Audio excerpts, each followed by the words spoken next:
Welcome to the Pitch of Discontent. Owen back again for another guest episode. Very excited to be joined today by Josh Raven from Hands Like Houses, joining me from the road. Josh, hello. How you doing? Hello, mate. I am very, very well. Outstanding. I've just been dodging, weaving some floods in North Queensland, so yes, I'm pumped to be here. We were just kind of discussing the logistics of what you're doing. So you're on the road with the Butterfly Effect. You're doing a pretty crazy regional tour, hitting a bunch of different spots around the country, and starting in like far North Queensland and working your way down. You picked a hell of a time to go up against Mother Nature and the weather. So 100%, man. It is what it is. Like, what can you really control outside of that? You can get upset about it, or you can just what will be will be. There's no sense me crying about the weather. I can't afford cloud seeding. You know, I can't really. Got to get those chemtrails going. You know, got to sort this shit out. What are we doing? Yeah. What are we doing? What are we doing? I keep losing grip. The shadows, they just keep coming. There's no one to save us. Nobody made us. We're victims of our own design. There's no one to save us. There's nothing here.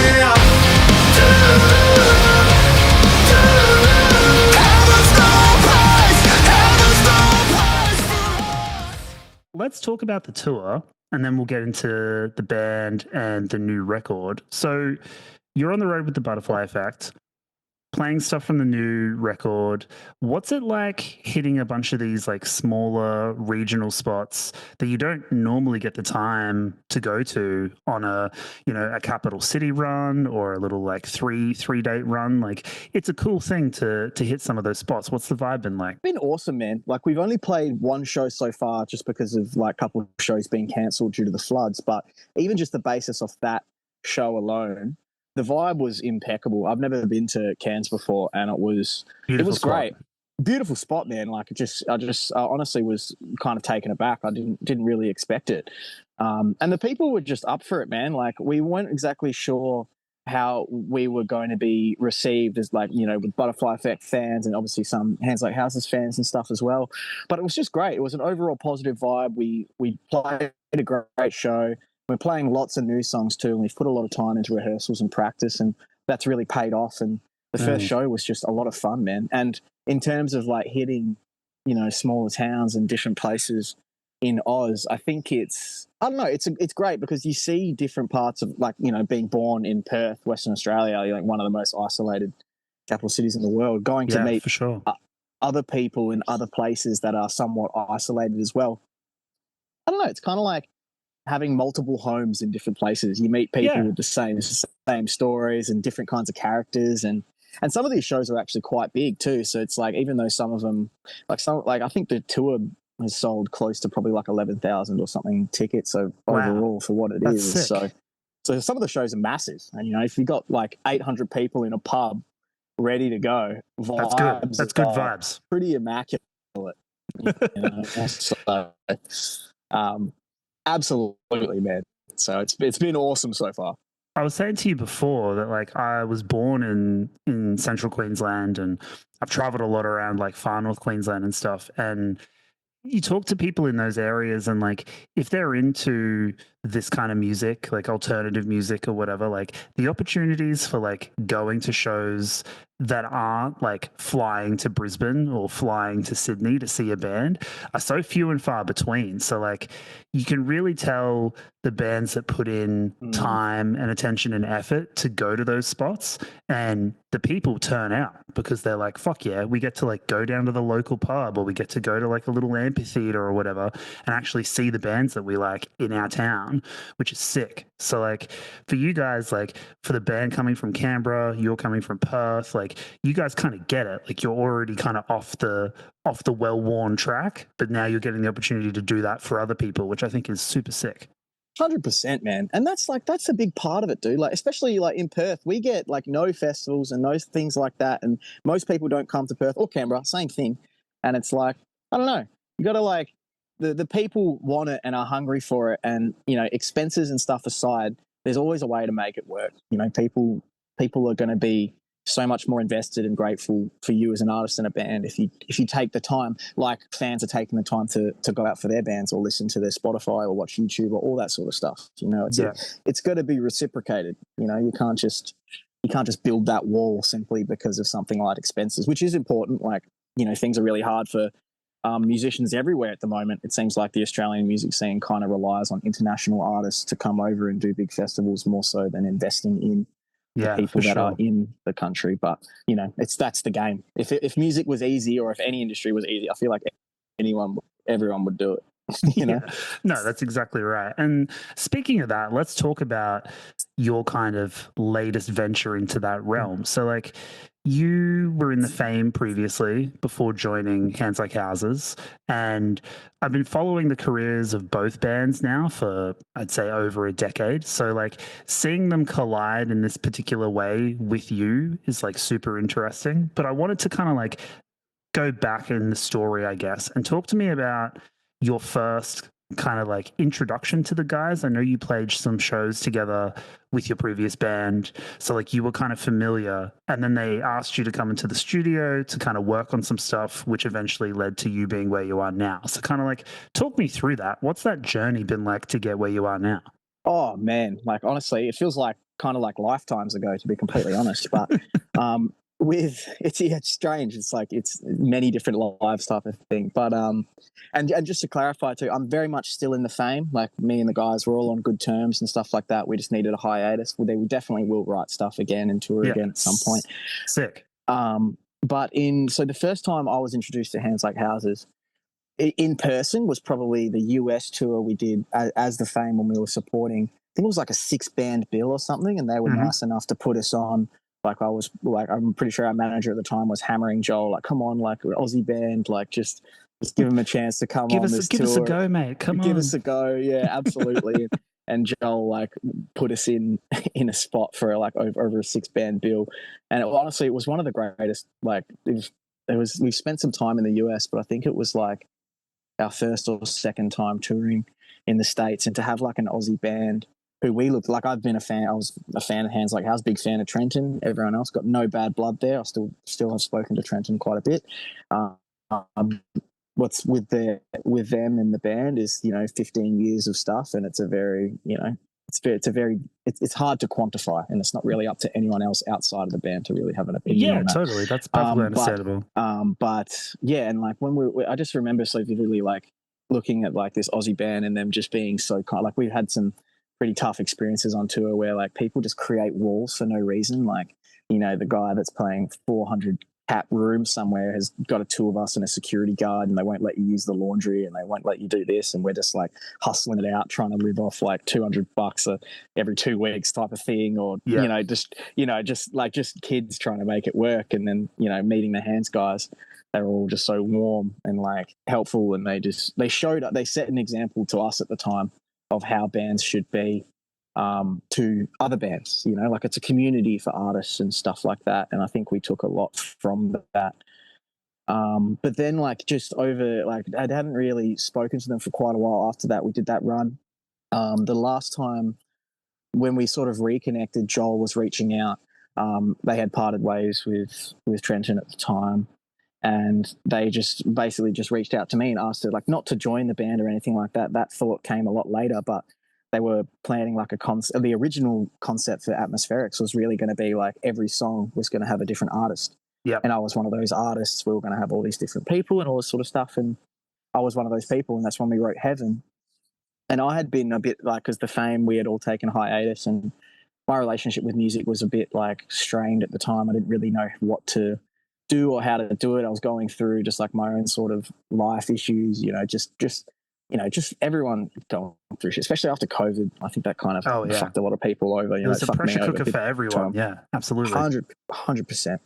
And then when we wrote Heaven, like it kind of just like reopened like a bit of a door for me creatively. Like I had barely like listened to music for like a year or so, not because of like any particular experience, but I just like created my own distance from it because I don't know, there was a part of me that wasn't ready, or just, I don't know. It's kind of hard to explain, but I was just struggling to do it. And I think I had a lot of doubt and a lot of stuff in my own head as well, like from different experiences, and that just kind of reinvigorated my desire to create, not just with with them, but also just in general. And the experience was so positive and it was so much fun. The song came together pretty quick, and we did it all pretty much remotely. And after that, they were like, oh, like, shit, do you want to write some more songs and see how we go?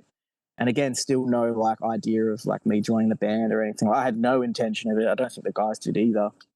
But then I went to Melbourne and we wrote with Cal, who's produced pretty much all of this record, who's been an amazing piece of the puzzle. He's so talented and he's just a great person.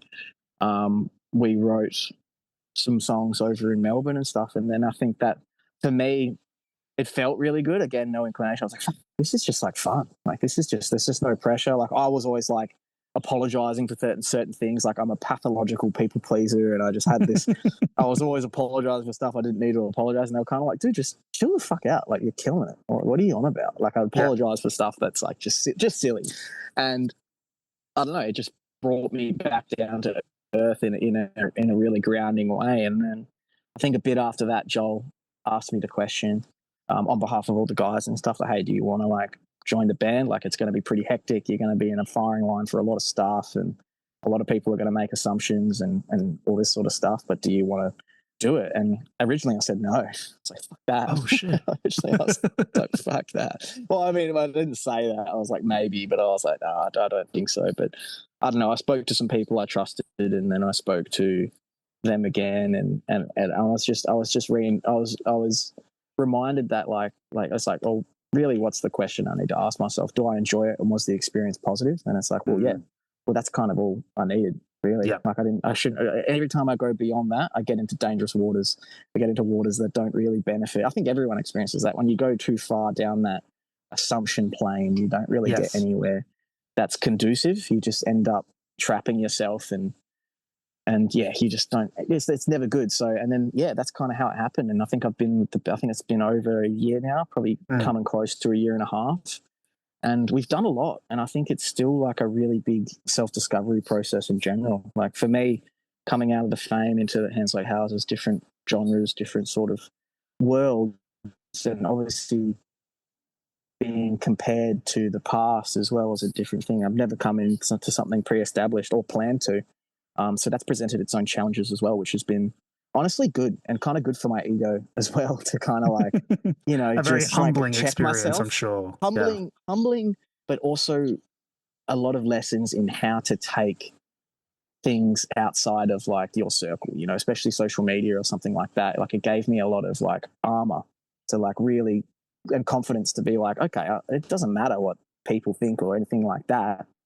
There's people that get positivity out of it. And don't get me wrong, that was not my first like sort of rodeo. I was fucking in my own head all the fucking time. I was like, oh, shit, I can't do this. I fucking suck. Like I'm just not good enough. Like why the fuck am I doing this and all this sort of stuff. Don't get me wrong. Like I definitely hadn't reached that conclusion at that time. But now I think the biggest thing that solidified it for me to be like confident that like, I don't need to really be bogged down in that sort of stuff, and not stop thinking that, because I think just everyone was like, oh, this isn't going to work. Everyone's going to fucking hate me and all this sort of stuff. And I think when we played the first Oz shows, and like, selling out some venues and then just meeting people in person, and then just actually like hearing people's stories of people who have been fans of the band for, since they started. They've been a band for like 15, 16 years. Like, yeah, been around for ages. Yeah. Ages. And Trenton wasn't the original vocalist either. I didn't even really know that. And like just hearing fans say that and just be like coming up and being like, this is like, so grateful for you guys doing this and playing these shows. And I don't know, it really like reminded me of why you kind of do music. You meet people and you create connections that last such a long time through this intangible thing that's just created from a stream of consciousness that comes from fucking nowhere, and we write it in a room, and then all of a sudden it connects with people and brings people together, and they get friends out of that. And I don't know, it just reminded me that online shit, like it's not like the real world. And then and not to say that everything online was hate and stuff, but you just get that, like in anything you do, it feels like now there's more of a culture around people wanting to be negative for the sake of it, more so than actually understanding the art or the reason, or maybe why there isn't a reason. Maybe there's a reason why it's not getting explained so much or something. So people just don't look deeper than that. Yeah. Well, a lot of people do, but those aren't the type of people to go and comment and stuff on Instagram. No. Most people are different. They're not the people with Reddit accounts, you know what I mean? 100%. And like that's and not to discredit those people too, because I think like opinions are great. Everyone should have an opinion and stuff like that if it's on the basis of something that you feel and that you feel is like, you know, not necessarily like negative, but if you have like criticism or you have like ways things could be done better, or you have an opinion on like, I like this song more than that, I have nothing against that. Like everyone has their own tastes and preferences. I don't give a shit about that. But it's just when people say it, and I see it not just like on our stuff, I've seen, like, I don't really see it anymore. Like we've really honestly feel like won a lot of people over, and the shows have been amazing. And I think the live show sold a lot of people, which was really, really cool. But just like people who just say, oh yeah, that sucks, or hate that, or hate this, and it's like there's no reasoning or justification. It's like, well, then you're not really just offering, you're just offering negative energy for the sake of it, you know, more than anything else. And but anyway, not that really matters or should matter. It's just like, I think it's just more a realistic part of my journey of like within the band of trying to find my place in it. And I still am. Like I don't think I'm at the level where like I've shedded all the things that I need to shed to get the best out of myself. But I feel like I'm going into places as we've been writing more. And you can kind of hear that as the album progresses towards the end, especially with these last 4 songs, that you can hear the fundamentals of like what makes a good song, or like certain boxes that might exist when you're nervous or uneasy. Those boxes are starting to expand throughout the album, and will continue to expand. There's nothing left behind. It's slowly fading out. I close my eyes again, 'cause this feels like a fire, walking into a wildfire, a wildfire, burning black out, walking. I got heaps of points to jump off on that. So like reading the press material for the album, there's a kind of an idea in there that talks about Atmospherics being this like reintroduction to the band, because, you know, changing the voice of a band, changing the front man of a band is, you know, a thing that can really kind of alter the identity of a band and the sonic kind of characteristics of things. So like reintroduction definitely makes sense, but listening to the record in full and kind of doing it sequentially too, in this way that you were talking about, and you can kind of hear the confidence and self-assuredness of what you guys are doing collaboratively as you kind of go through these different layers, which feeds into the theme of the record and all this sort of stuff. To me, it sounds like a rejuvenation. It sounds like almost like a completely different band in the best possible way. And I was reading a rock sound feature that the band did with a bunch of you guys talking about the record. And there's a quote in there from Joel where he says, like, in the space of 6 months working with Josh, we wrote and finished more songs than we had in the previous 6 years of the band. And I think, to me, that really struck out of like, there's something creatively happening here with you working with these guys that like they obviously felt it, and I think you felt it as well. And I think when you boil down all of the other bullshit, like that's the thing that matters. Like if you have that creative spark, if you have that momentum, you have to kind of take it on. You have to run with it. So I guess like, what's that feeling been like to kind of be a part of that creative energy? Like, obviously what you're doing with Hands is different to the Faim, but I mean, like, there's a lot of songs here. There's a lot of material. There's a lot of creative freedom going on. What's that been like for you? Honestly, it's been like my best friend and worst friend at the same time. You know, like having like freedom to do something like that, it opens like doors within yourself to honestly self-criticize and overthink stuff. But I think that's, again, the beautiful part of this process and stuff too. And I think the way we wanted to do it was to release like heaps and heaps of stuff, just so people can kind of see where we're at over this period of time, and also don't give ourselves the chance to overthink and postpone things and create unnecessary obstacles for ourselves. Let's just release shit as we're writing it. Obviously not every song, because some songs just suck when you're writing. That's just how it works. Not suck, I shouldn't use that word, but you know what I mean. Like some songs you just don't see the light of day, but they lead to other things. Sometimes you're going to have a dead end, right? And you just like 100%. we've got to close that off and move on to something new. Otherwise we're just going to fixate on something that isn't working, and like, why struggle through it when we could just do something else? 100%. And I think like once we got past like our own sort of mental barrier, especially for me, like things just came out in a natural way, almost like a bodily reaction to just feeling like you've been sort of like filling up a bottle, and like when you finally take that lid off, even though it's been overfilled, it just kind of goes, you know what I mean? That's kind of what it felt like, and still feels that way. And it's like, I don't know, like I think even like with writing more material than the band's released in the last 6 years, I think there's a lot of different reasons for that, and a lot of different emotions and feelings around that. And some people can say, oh, well, it's quality over quantity, or they can however they want to really quantify that reasoning is really up to people, and it's not really anyone's place to really try and understand why that happened. And I don't think there's any right or wrong reason for that. I just think it's the best thing. The best way I can sort of frame something like that is it's the best thing for both parties to get the best out of themselves if something's not working like that, to really figure out what is either outside or inside that's creating it. And if you can't fix it, then it is what it is. And I think maybe a lot of people don't really understand that. And it goes both ways with that sort of stuff. And honestly, I think we're just getting started, man, in terms of like writing songs and stuff like that. Like for me personally, so much learning with discovering my voice and even how to scream. Like I still don't fucking know how to do that, and I'm still figuring it out. Well, not how to do it, but like I'm just learning so much about my voice and getting a better relationship with myself, to trust myself and my own voice and my own artistry again. And that'll bleed into the Faim, and it'll bleed into solo stuff that I do eventually. It'll bleed into everything that I eventually do.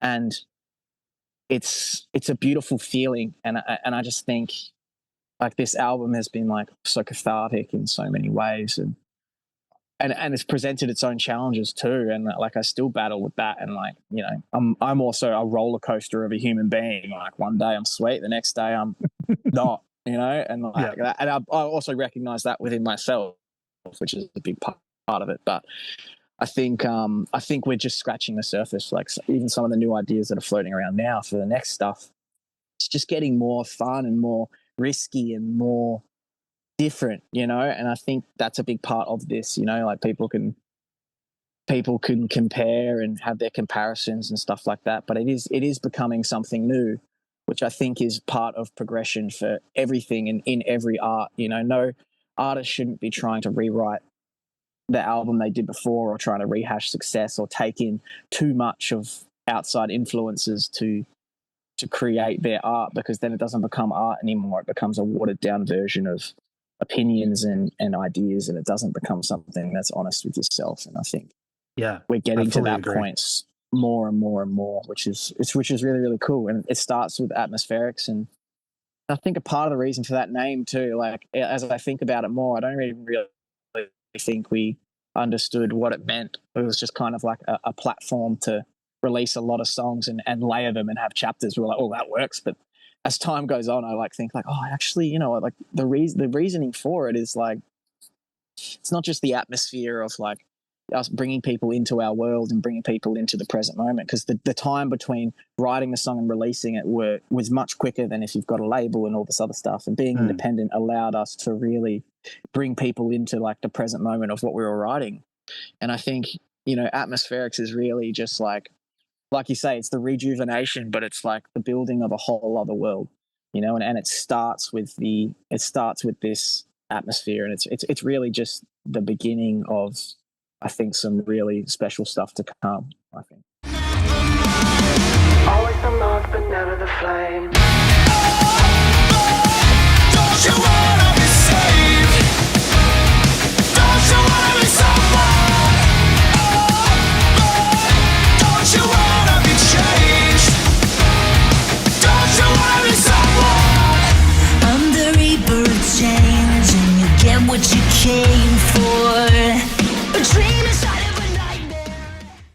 should dig into the album kind of in depth a little bit. So like for people watching, listening who might not be aware, like it's a 16-track double album. And you've kind of built these layers with 4 EPs of 4 songs. So you've kind of like quarters or like distinct kind of levels of the record, right? And the first one, TROPO, has been out for a while now. It came out early last year. Then you've got STRATO and MESO. And then with the release of the album, you'll get the final piece, which is THERMO. So I guess I wanted to kind of ask you like how you see those different pieces relating to each other. And I'll just say that listening to the thing in full, it was really on the STRATO EP, which is 4 songs that don't have any guest contributions. Like it's all you. And I was like, oh, this is the new shit. This is what they're cooking with. Like this is Josh like in his element. And particularly on a song like Wildfire, I was like, oh shit. This is the new hand stuff. Like this fucking rocks. So like talk to me about your personal. Thanks, dude. Yeah, you're welcome. Talk to me about your relationship with these individual layers. Like when you listen to these songs, when you play these songs, like do you see a sense of progression? Is there a different feeling? Talk to me about that. 100%. Like to me, it's like I don't even necessarily like see it. Like I felt it throughout. You know, I definitely felt it throughout. Like, and there were different things that had to serve different purposes and stuff too. Especially with a lot of songs being, you know, written with like a lot of the songs were already written with a lot of different people. Hence, like the concept album of like not all the songs, but maybe like 6 or so were already like full songs. So then I had to come in and I kind of like changed parts and changed and added my flair to a lot of stuff. So then it was like kind of had to space things around that where we didn't want like whole things to be featured. Hence why we started with Heaven, something that was completely written with just us, and then, you know, 3 features after that. And I think I see the first EP as really just honestly like something that's kind of it was something that was the biggest hurdle for me, because it really scared the fucking shit out of me, honestly. Like it scared the shit out of me to be releasing something like different with like a pre-established band and like a new vocalist coming from like, and a Faim fan's going to think like I'm abandoning that ship and all this sort of stuff. And it was a lot of fear, but I think it ended with like a lot of gratitude, especially with like so many features and stuff being on it, and then me being able to collaborate with with songs that were pre-written and being able to add what I wanted to add in. You know, especially with people like Emmy and Matt from the Getaway Plan and stuff and I mean, like that. Just to kind of speak to the ego stuff that you're talking about too, and like this idea of self-doubt, like they're incredible features and all like incredible powerhouse vocalists in their own respective projects and realms. So I would imagine that would certainly be feeding into this self-doubt that you've got, right? That you're like, oh fuck, am I on their level? Like, how am I going to meet that? So I imagine that's very tough for you. It's so funny. Like it's funny. A lot of my ego stuff comes all internally. Like it doesn't really come with comparisons to other people. Like it's so funny how that works. Like I don't know why, but for me, it was almost actually kind of comforting having people that I love and trust with these songs and with people that I knew were actually friends. Yeah. Not necessarily like, and not to like contradict what you're saying at all, because I understand how that could sort of be perceived, but it actually having the features kind of did the opposite for me. It kind of like made it comfortable because, again, reminded me of the funness of music. Like it's a collaboration. It's great. It's always a collaboration. It's a collaboration with yourself and the whatever energy it pulls from, and then when you bring other people into that, it can add to that. And there's some people who are really shut off to that. And I think I wanted to bring that in as much as possible. I could have very easily been like, no, I don't want any features. I want it to be just like this and just like that. And I don't think I wanted to bring that type of energy in. And I think, it just kind of, it made things more assuring to me to have like people who I trusted be like, yeah, this is sick, dude. And yeah, this is awesome to hear your voice again. And like, dude, the lyric, just, stuff like that. That's from people awesome. I trust. Yeah. Made it a good, a great experience. And yeah, again, so that first EP was like, really a lot of fear. And I was quite sick at the time and stuff too, around that, like releasing stuff. Like I was in and out of hospital and all that sort of jazz. And it was just like a time that was filled with a lot of fear and unknown. But by the end of it and being released, it was a lot of gratitude. And then I think after that, that's when I found a bit more comfort within myself to be like, okay, here's like where I'm at with this writing process. And then the next one definitely had like just elements of more of myself, especially a song Hollow. Like to me, that was probably one of the songs where I really kind of like broke myself down a little bit, where like a lot of, not that like I'm a sad person or stuff like that, but that song to me kind of like helped rip open my heart a little bit to just finding the shit that was just buried really far inside. And just being able to connect with something within myself again felt really, therapeutic and stuff like Wildfire and stuff like that. That's definitely where like stuff is heading. And even with like, songs that like the other ones, like I See You in the End, like those songs as well. Like I definitely see like the future of the sound with that. But as we're writing, it constantly chops and changes. But yeah, it really was like, I don't see, the first one was definitely a lot of fear, but beyond that, to quantify each one into its own like sort of separate stages is a little difficult for me, because for me it's kind of all fluid. Like it was all a part of the same branch that is leading to the next things, so it was all kind of connected in the sense that they were all just really present moments in time, because sometimes you write a song and it doesn't see the light of day for 2 or 3 years, but that wasn't the case with this. Some of these songs were written and then released in 3 to 6 months, like, and I think that idea of spontaneity is really kind of like creatively helpful, right? Because like it kind of feeds into this thing that we're talking about with like self-doubt and like questioning stuff. Like if you sit on something for too long, if you're agonizing over the choices, like if you're mixing a record and you're constantly going back to a different bounce and changing a level here and like constantly fucking with it, and you're never truly happy, then that can be kind of like detrimental to your creative growth. Whereas with this, like you're trying to capture that creative energy and momentum, and you're like, this is the thing, let's put it out, let's see how people respond to it, and then let's do the next thing, and let's keep that going, and let's just keep reigniting that process. And I think like you can hear it on the record, like it's been very creatively fruitful for all of you. 100%. And that was part of it too, just to really, and also just to, again, like to reiterate the point of like a part of that reasoning was to stop like the barriers we create within ourselves when we're releasing and doing stuff. Like part of it was like, okay, on to the next one. And yeah, we could have spent more time with music videos, and there's always stuff like we planned better, and maybe we should have done this and maybe we should have done that. And we definitely have that hindsight after, especially after this album's going to be released in like 8 days. But it kind of stopped us allowing the short end of the hindsight. It stopped that like short-sightedness to come into it and stop any of it. We were like, we had to keep going. And then now that by the end of it, we're like, okay, cool. Now we've got these things that worked and didn't work, and we could have planned this and planned that, and maybe we spend more time into this instead of that. Like we got so much out of it, and we simply just didn't allow ourselves to think too much. And I think that was like a great part of it, really, which is something that I definitely need. I'm a chronic overthinker. To your own benefit, I'm sure. Like you've got to harness that, 100%. Again, like best and worst friend. Absolutely.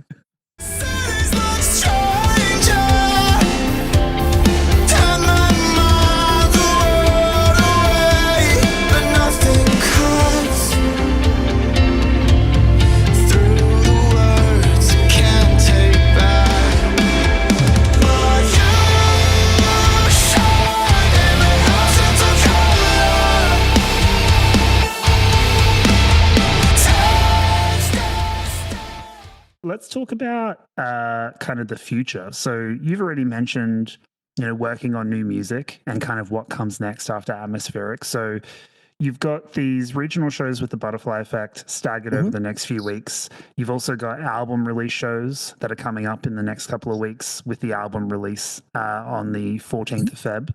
I saw that there's also a documentary screening involved with that, and I think you've been cataloging and documenting this whole journey that you've been on. So I guess, can you speak to that a little bit? Are you excited to kind of play these album release shows and kind of get everything out there for fans? 100%. Like, and I think, again, it's just another way to deepen this new relationship I'm creating with people, and a new access point for people within the band to learn more about what's happening, and to get more. I think before, and I think Joel it kind of summed this up good too. Like, the recording processes were quite tumultuous, and some of them being quite traumatic for a variety of different reasons, and not to one point at specific people or any of that, but that's just the reality sometimes. And there wasn't a lot of, I guess, deeper looks into the process for fans to be able to really see what the process looked like. And since the process was so enjoyable for us, and we really just got a lot of positivity out of it, we were kind of thinking like, well, like we should be documenting this to give people an access that they've never had before, especially to people who have been fans for, 15, 16, 17, whatever years, to give people something that they haven't had before. And again, that's part of, like, not only me shedding off my armor, I feel like it's the same for the guys too. Like, they're getting the best out of themselves too, because it's becoming something that's enjoyable and what it should be. And don't get me wrong, there's still challenges, but it's about like how you react to those challenges. It's not about bringing, negativity or pointing the fingers or stuff like that, or trying to protect your own ego in for whatever way. It's about, okay, well, if we've got issues, let's solve it together as like a team. And I think that was the kind of the reasoning for that documentary. And again, just to do something different. Like, we're in the headspace of taking risks and just doing something that's not done before. But because, I mean, what have we got to lose? Nothing. Like, really, exactly. like, you can take away everything, you can say whatever you want online. You can disparage this, you can disparage that, you can create barriers with people and stuff like that, but you're not going to take away our determination to create music for people that we love and care about, which is the fans. And, like, that's really all it is. And not to be like, oh, like, fuck you and put a finger to the world. It's not like that. It never was. It's just purely just creating more access for people to hopefully get something out of it that brings something positive. Or even just to be a fly on the wall to kind of like see how it's working, and maybe just to see like people enjoy something that they love. I think the world is full of a lot of, negative stuff all the time, Yep. I think sometimes it would just be good to see people doing what they love, because you just don't see enough of that. You see people reap the rewards, you see people get successful, but you don't really see people like actually love something. You know what I mean? Like, I find that all the time. Like, I see people win Grammys and win this, and they cry in their acceptance speech and stuff like that. But I want to see you fucking create something and then be married to that song when like you're birthing a child type of thing. Like, you love it. I want to see people love something more than themselves. Like, you know what? Like, and I think that's what we're trying to do with this documentary and creating more access and stuff like that. Not to say that songs are more important than children. I've got to backtrack a little bit. Obviously, people should love their children stuff too. They're your sonic babies. That makes sense. Yeah, your little ear babies. But it's like little ear babies. But to me, that's like, I don't know. I think, like, just culture aside and everything aside, a beautiful human thing is just to see people doing what they love and enjoying it. And I guess that's really the reasoning for a lot of it. Yeah, that's perfect. I think that's a very good sentiment to kind of wrap things up on. I'll kind of ask you one final question. So, of course, with the new music and this idea of taking risks and there not being any kind of creative limits, what's something that you want to do with hands that you haven't done before? Is there a kind of a boundary in sight that you want to kind of smash through? Is there like a vocal thing you want to do? Is there a sound you want to explore? Like, what do you have cooking up there? What do you want to do? Oh man, fucking everything, honestly. But which is so like, yeah, just everything, man. Like, I've reached a point in my life where I'm starting to feel grateful, and I want to explore all the little thoughts and things that I wished I did 8 years ago, but didn't for whatever reason, or didn't have the confidence, or insecure, or even though, like, again, like, grateful for all the things I've achieved and something like in my life and all this sort of jazz, but there's still so much I want to do. Like, I want to direct, like, I want to be solely control of a music video, like from start to finish. I want to know all the visuals. I want to have everything directed. I want the song that I've completely written and just basically be in control of every perception of that. And I want to you know, and like I want to start writing like poetry again. I want to start bringing people into me actually a little bit more. I want to bring people back into my world, because for a while I felt like kind of so toxic and just sick within myself that I didn't really want to give people access, because I didn't find myself to be worth anyone's access, or like I didn't want to do that. But I think now I've hit a point where a lot of that could be really valuable for me, really. Actually, it's kind of selfishly for me, and if people get something out of it, I hope that they do. But I think it's just a time. It's a time to be like, you know, what's that childish wonder to just explore and try different things. You know, like I want to get back to that. I want to just do dumb shit for the sake of doing it, and I also want to do like really thought out shit for the sake of doing it. You know what I mean? Like I want to tick all the boxes of my very spontaneous, erratic, manic mentality, and like I think I just embrace the best parts of that. And I think people will see a lot of random stuff that is going to happen over the next year or so, especially after this album release. And to get to the point, sorry, I kind of like took that question a bit far, but nah, man, go for it. I really just want to give people the honesty of myself. I feel like I've created a lot of faces and a lot of masks and a lot of facades in my personal life and in social media and stuff too, and that's created a lot of barriers for me of like reapproaching it again, because there's all this fear of like, well, now that I start like being this person that I am now, not that I like necessarily was a different person before, but there are always certain things I was sort of catering to because of this pathological thing to cater to other people's needs more than my own. Yeah. And I think now, especially after when people meet me in person and stuff too, like I think they understand. I'm genuine in person and all that sort of stuff. I think people just I want to bring people into that as much as possible, because that's probably the most, I don't know, when people, especially like fans, when you meet them on the other side of the world and stuff like that too, and one honest thing that you say on social media is something they stick with, and then they're getting lyrics tattooed or something like that. Like, to me, that's just so like pure and valuable and beautiful, and not to like condone that people should get like, you know, handwritten lyrics, especially my handwriting. Like, my handwriting is like fucking hieroglyphics, and people still do it, and I respect it because it's passion and I love it, and that's the type of energy that I love to see in people, and I love to see it brought out from something that we've just created out of thin air. And that's the Faim, that's Hands Like Houses, that's everything before and everything after. And I don't know, I think yeah, to get back to your point, I just want to be the honest person of myself, flaws and everything and all, and just let it, whatever will be. And I just want to deepen relationships with people. Yeah, fuck yeah. I respect that. That's human being Thanks, shit. man. That's what we should all be striving to do. 100%, man. We're all fucking the same blood, dude. We all got shit in our heads, or we got, you know what I mean? It's just like, it's so easy to create distance with people, even if you've never met them, but you just forget that, like, oh, like either that was someone's baby, or you forget that, like, I don't know. It's just, there's so much distance between community and love and empathy for each other and respect for art and creativity. I don't know. I don't want to ramble too much on that sort of tangent, but it's like, I don't know.